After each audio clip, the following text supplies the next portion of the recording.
Hari ini kita akan membahas topik yang sangat vital dalam siklus keamanan informasi, yaitu audit keamanan sistem informasi. Seringkali kita fokus pada cara membangun benteng pertahanan, tetapi lupa bagaimana cara mengawasi apa yang terjadi di dalam benteng tersebut. Itulah peran audit, menjadi mata yang memastikan segala sesuatu berjalan sesuai aturan. Setelah sesi ini berakhir, saya berharap Anda semua mampu menguasai 5 poin utama. Pertama, memahami arsitektur audit dan bagaimana sistem alarm bekerja. Kedua, Anda harus tahu data apa saja yang sebenarnya perlu kita kumpulkan. Kita juga akan membedah teknis implementasi logging, cara menganalisis data yang jumlahnya jutaan tersebut, hingga memahami peran sistem SIEM sebagai pusat komando keamanan modern. Mari kita mulai dengan definisinya. Apa itu audit keamanan? Menurut standar RFC 4949, audit adalah peninjauan independen terhadap catatan sistem. Kata kuncinya adalah independen. Tujuannya untuk apa? Untuk memastikan kontrol kita cukup, kebijakan dipatuhi, dan yang terpenting, membangun akuntabilitas. Jika terjadi insiden, kita harus bisa menjawab, siapa melakukan apa, kapan, dan di mana. Perhatikan diagram model X816 ini. Ada beberapa komponen kunci di sini. Pertama, ada event diskriminator yang bertugas memfilter kejadian mana yang relevan.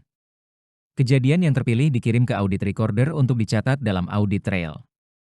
Jika kejadian tersebut dianggap berbahaya, alarm prosesor akan langsung beraksi.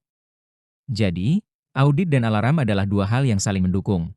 Audit menyediakan datanya, alarm memberikan respon cepatnya. Kita membagi jejak audit menjadi 3 level. 1. Sistem level. Ini yang paling dasar, mencatat kapan komputer menyala, siapa yang login, dan bagaimana performa sistem. 2. Application level. Ini lebih spesifik. Jika ada lubang keamanan dalam logika aplikasi, misalnya transaksi ban yang mencurigakan, hanya log aplikasi yang bisa menangkapnya. 3. User level. Ini berfokus pada perilaku individu. Kita melacak perintah apa saja yang diketik oleh pengguna tertentu untuk memastikan tidak ada penyalahgunaan wewenang. Masalah utama dalam audit adalah, terlalu sedikit data membuat kita buta, terlalu banyak data membuat kita pusing. Maka, kita harus selektif.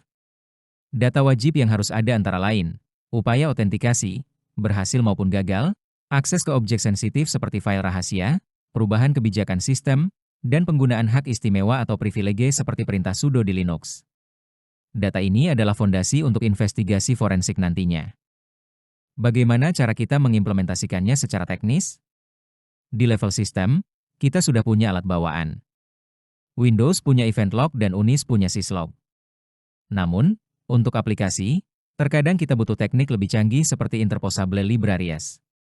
Ini adalah teknik mencegat panggilan fungsi di tengah jalan untuk mencatat aktivitasnya tanpa perlu membongkar kode program aslinya. Sangat efisien untuk aplikasi pihak ketiga yang tidak punya fitur log bawaan. Ini poin yang sangat kritis. Bayangkan seorang penyusup masuk ke sistem Anda. Hal pertama yang akan mereka lakukan adalah menghapus jejak audit mereka. Oleh karena itu, data audit harus dilindungi. Kita gunakan tanda tangan digital untuk menjaga integritas, enkripsi AES untuk kerahasiaan, dan jika memungkinkan, gunakan media read-only seperti CD-ROM agar data yang sudah tertulis tidak bisa dihapus atau diubah lagi oleh siapapun. Menganalisis jutaan baris log secara manual itu mustahil. Kita gunakan teknik statistik. Pertama, baselining, kita tentukan apa itu kondisi normal. Misalnya, user A biasanya login jam 8 pagi. Jika tiba-tiba dia login jam 2 malam, itu adalah anomali. Kedua, thresholding, kita beri batas.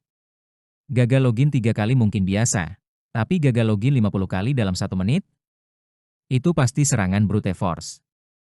Inilah puncak dari teknologi audit, SIEM atau Security Information and Event Management. SIEM menggabungkan dua dunia.